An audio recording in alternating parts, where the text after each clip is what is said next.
Hello, everybody. Welcome back to It's Called Football. Sorry, this is a slightly late preview for Matchday 6.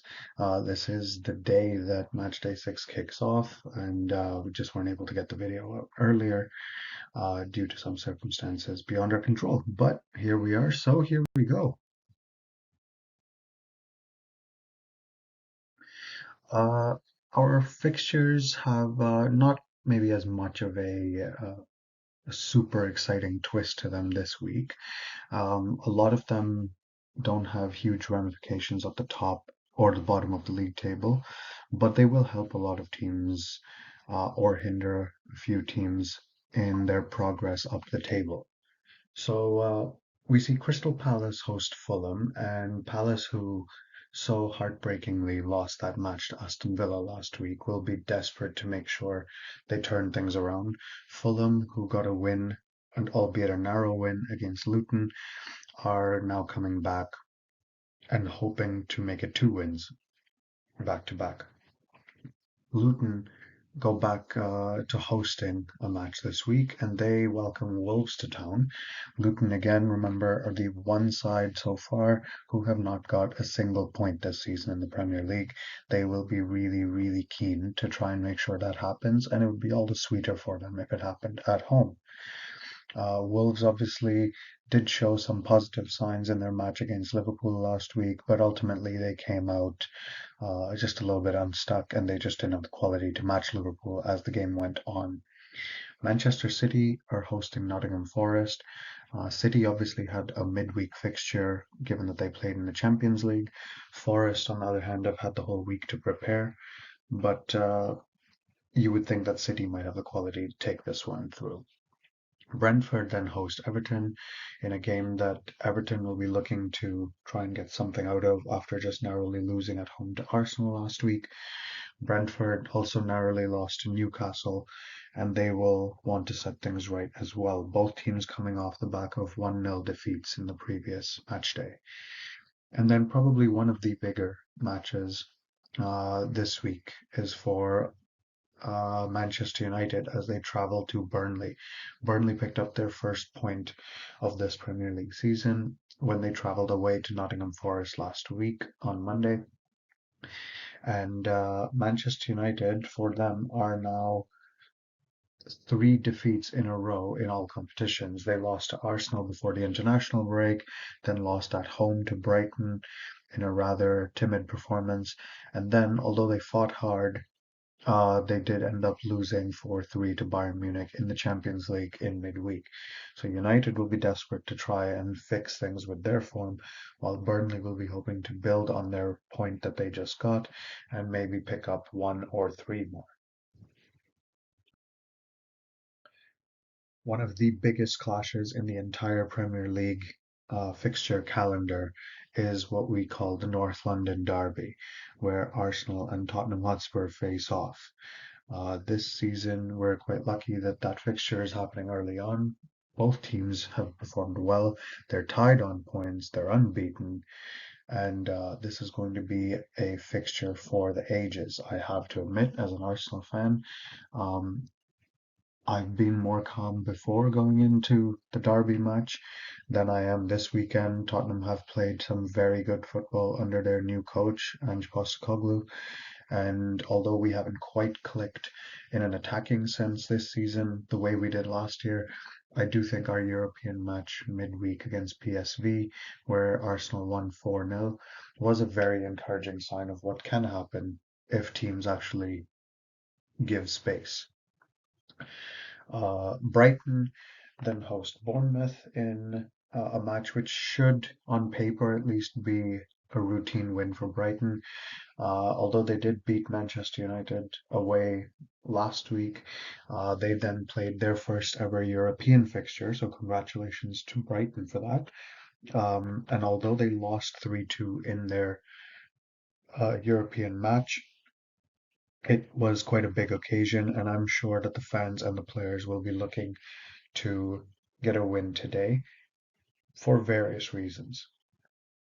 Sunday's matches then see Chelsea up against Aston Villa. Liverpool hosting West Ham, and then Sheffield United against Newcastle. All of those games are going to be interesting. Probably the most interesting of all of them will be Liverpool against West Ham, given that both of them have started the season well. Both of them played European fixtures on Thursday. Both of them went 1-0 down in those fixtures, and both of them won 3-1. So the fact that they both had the midweek game means that it's going to be a case of squad management for those two, and we'll have to basically see whose squad fitness is a little better and allows them to get the result in that game. Just a little reminder of what the Premier League table looks like at this moment in time. Manchester City leading the way, only team with a perfect record right now, 5 wins out of 5. However, there are three teams at the moment unbeaten, right on their tail: Tottenham Hotspur, Liverpool, and Arsenal. Like we said already, Arsenal facing Tottenham is big all the time when they face each other, but even bigger right now because they are both unbeaten. They're performing well. Spurs, arguably, their attack has been performing better in the league. But also the fact that both teams are near the top of the table means that this could be a pace-setting match for the season. If either team were to win, it sets the bar, and it kind of sends a message to the other team that come and catch us if you can. For Tottenham, this might be arguably a bigger match right now, which sounds weird because Arsenal are the team at home, so the pressure is on them to get a result. But Tottenham this week play Arsenal, and next week they play Liverpool. So for Tottenham, they will want to make sure they don't fall off the pace too quickly because their good position right now could quickly turn into uh, a worrying situation, perhaps, if you can call it that. If they should happen to lose to Arsenal and to Liverpool, they would then find themselves obviously more than just 2 points off the top. Brighton, West Ham, Aston Villa, and Forest are all doing very well right now, with Palace and Fulham obviously there in the top half as well. Our bottom half sees Brentford around about where probably people would think they would be, kind of mid-table. But the surprise ones are Newcastle, Manchester United, and Chelsea, who are sitting in 12th, 13th, and 14th, respectively. Those teams have not started the season nearly as well as they would have liked, and they will all be determined to pick up results that propel them up the table. Bournemouth and Wolves obviously are struggling for results at the moment, but Bournemouth without a win will maybe not fancy their chances too much against a very informed Brighton side. But Wolves will be hoping to get a win for sure when they travel to Luton, who are at the bottom of the table. Luton, of course, their goal difference isn't doing them any favors, and with no points on the board, they are firmly at the bottom right now. Burnley and Everton and Sheffield United, although they are above Luton, they are only on 1 point, which means if Luton do manage to win and the three teams above them happen to lose, Luton will, at least for now, comfortably move up the table somewhere. So there's a lot on the line even at this early stage of the season, and a lot of teams have plenty to play for despite not having huge ramifications at the top of the table.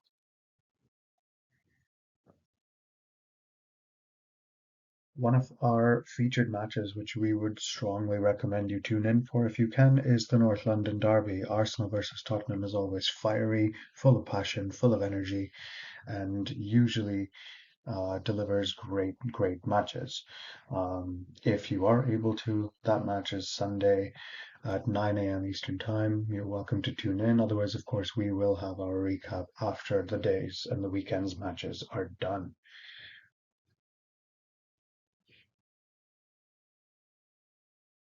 Our second featured match of the weekend is also on Sunday, where we think Liverpool and West Ham will probably serve up a very interesting match. Like we said earlier, both these teams have had good runs of form. West Ham, obviously, last weekend did have their first defeat of the league season when they played Manchester City, but that's nothing to be ashamed of. They've still played very well to kick off their season, and they won in Europe midweek. It's basically a case of which team not only has the quality but the depth to cope with these midweek matches in addition to their league season. But we strongly recommend that you tune in for that one as well if you get the opportunity.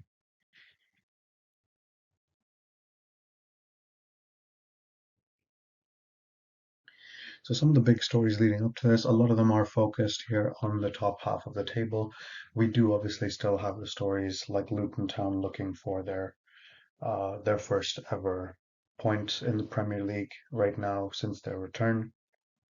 But one big story which surrounds Arsenal and is still a big question ahead of this North London derby is their goalkeeper situation. Aaron Ramsdale has been the starting goalkeeper for Arsenal for a couple of years now, um, right up until that international break a couple of weeks ago. However, when we came back from that break, we saw their new loan signing, David Raya, who has arrived from Brentford. He's the one who started for for Arsenal against Everton, and then he also started the Champions League match in midweek. So it is obviously something that's going to be a problem for their head coach, Mikel Arteta, in terms of who he picks to start this huge rivalry match, which could have bigger ramifications on the season. Obviously, Ramsdale has done nothing wrong really to have lost his place, but David Raya also, since he's come in, has not let in a single goal. So the question is now whether Arteta sticks with his new goalkeeper or whether he reverts back to his tried and tested first choice anyway. Manchester United in your central picture have lots and lots of problems at the moment. That picture that you're seeing in the center is from their match against Bayern Munich in midweek, where, like we mentioned earlier, they lost 4-3.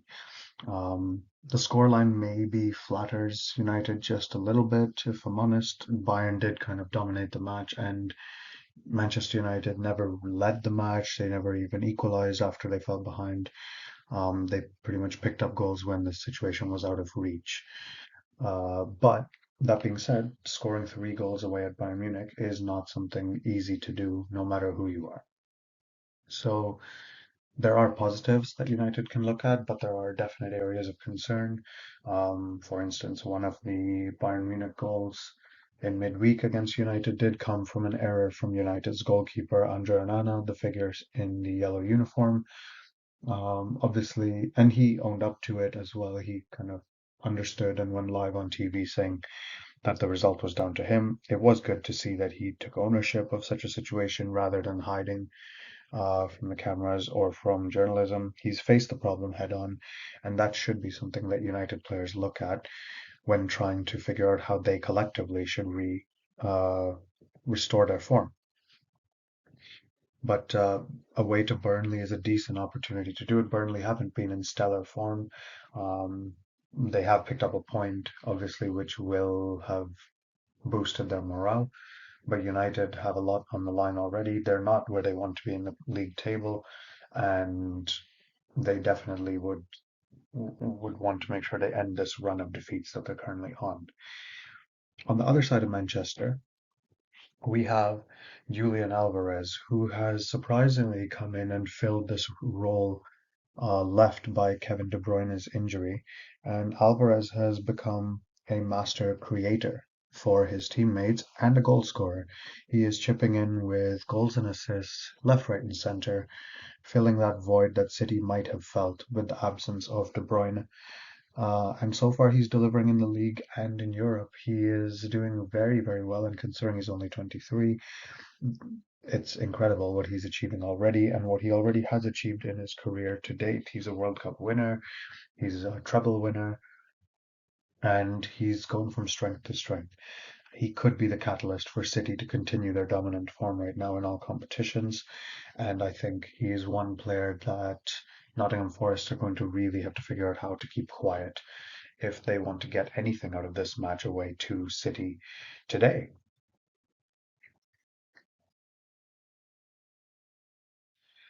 So, some of our predictions for this weekend's matches. Palace versus Fulham will be tricky. Palace obviously will want to set things right, and I think in general they are a stronger team than Fulham at the moment.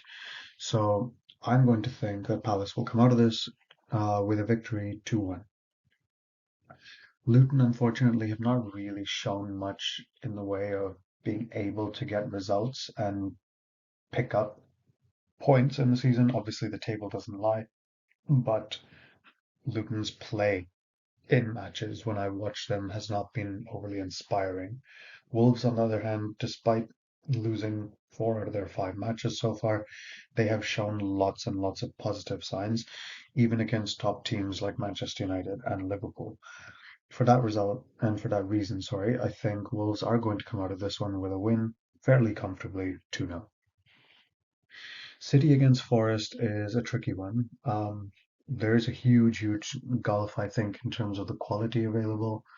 And Forest, though, have definitely been playing way better this season in general compared to last year. Last year was their first year back in the division, and they took a little time to adjust. They had a lot of new signings that needed to gel together and adapt. And although they made a lot of signings this year as well, I think they have figured out more of a game plan in general matches. That being said, I think City do still have too much quality for them, and I think at home City are very deadly, and I think they will win this one comfortably by 4 goals to 1. Brentford and Everton is a little bit tougher. Brentford haven't had quite the sensational start they have in previous years. Everton have played quite similarly in terms of their results, at least compared to the last couple of years. Their play has been decent against sides that are not maybe in the top 4, 5, 6 in England. But I think at the end of the day, Brentford do still have a lot of ways they can hurt Everton, more ways than Everton have to hurt Brentford. And I think Brentford will win this one 3-1. I think with Manchester United and Burnley, Burnley's point, like we said more than once already, they will be boosted by the fact that they've finally got a point on the board. Manchester United have quality all over the pitch. They just haven't quite meshed it together in the right way to start getting results. And I think it can only go so far before they finally say, you know what, enough is enough. They're going to pick up something and they need to pick up a point. I think they will eke out a victory here away to Burnley by 2 goals to 1. Arsenal Spurs is a very tough fixture to call on the best of days. And normally in previous years, I felt okay going into the derby matches because either we've been really good and Spurs have been a little hit and miss, or we've not been as great and Spurs have. So either way, it becomes a little bit easier to predict what might happen.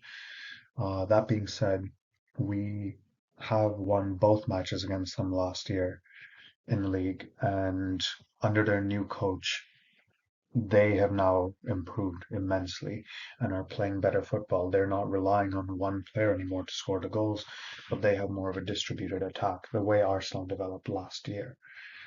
Add to that that Spurs have made some very sensible new signings that strengthen them in defense and midfield, and I think they might just have what it takes to escape with a 2-2 draw here. I think there will be goals.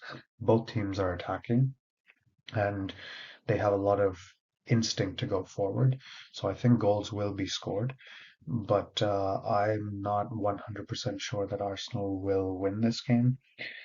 Kind of like the opposite to United, Arsenal have been on an excellent run of form, and I worry sometimes that with a young team, maybe they might be going too far on cloud 9, and this might be a little bit of a bump back down to earth for them.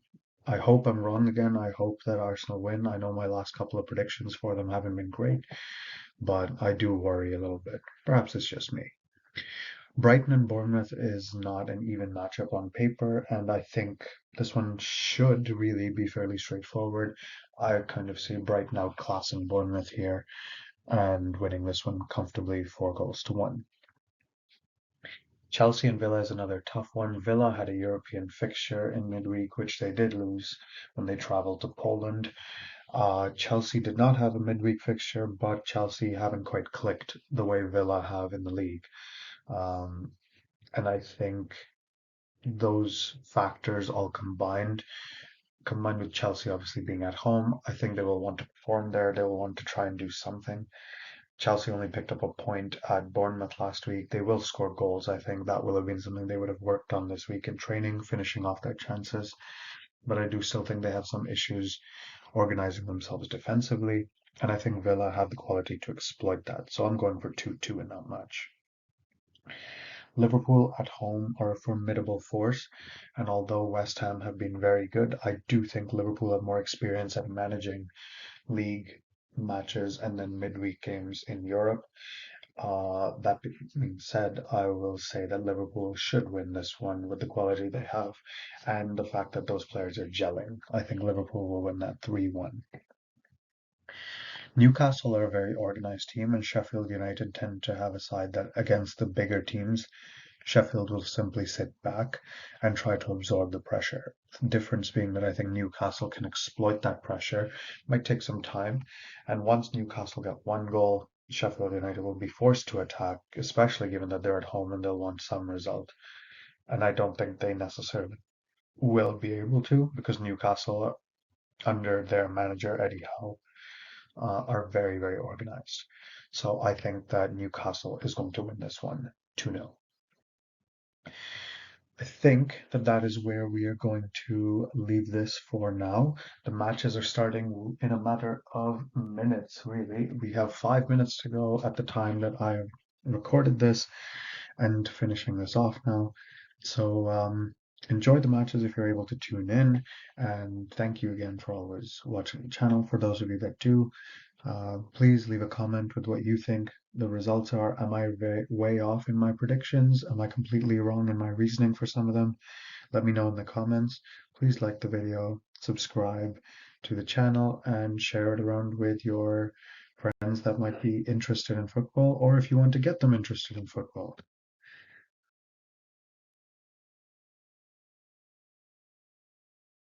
We'll leave you there and enjoy the games. Remember, it's called football.